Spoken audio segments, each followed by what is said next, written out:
Hello everyone, আসসালামু আলাইকুম। দেশ এবং প্রবাস থেকে যারা আমার এই ভিডিওটা দেখছেন সবাইকে একরাশ প্রীতি এবং শুভেচ্ছা জানিয়ে শুরু করছে আজকের প্রতিবেদন। দর্শক, আমি আব্বাস আপনাদের সাথে সরাসরি যুক্ত আছি। এটা হচ্ছে ফরিদপুর জেলার বলমারী থানার অন্তর্গত রূপদিয়া গ্রামে। তো আমাদের এই গ্রামে কিন্তু পাট বাছা শুরু হয়ে গেছে। আমাদের গ্রামের সমস্ত পাট কিন্তু পানিতে বাঁচে, সেটা আমি দেখানোর জন্য আসলাম। আপনারা জানেন যে ফরিদপুরের পাট খুব নাম করা পাট, এবং এই ফরিদপুরের পাট আমাদের এলাকার যে পাটটা আছে সেই পাট হাটে নিলে কিন্তু সর্বোচ্চ দাম যায়। এর অন্যতম কিছু কারণ আছে।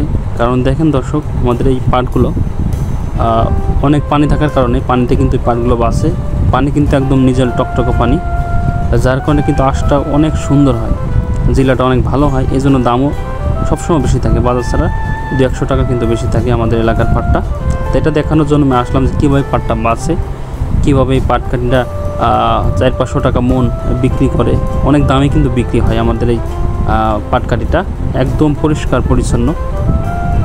এই জন্য আমি আসলাম আপনাদের দেখানোর জন্য। যেহেতু পাট কাটার কিছু ভিডিও আপনাদের আমি দেখিয়েছি, এই জন্য পাট যেহেতু বাছা শুরু হয়ে গেছে, এটা দেখানোর জন্য আমি আসলাম। তো দর্শক, আপনারা দেখতে থাকুন কীভাবে পাট বাঁচে পানিতে।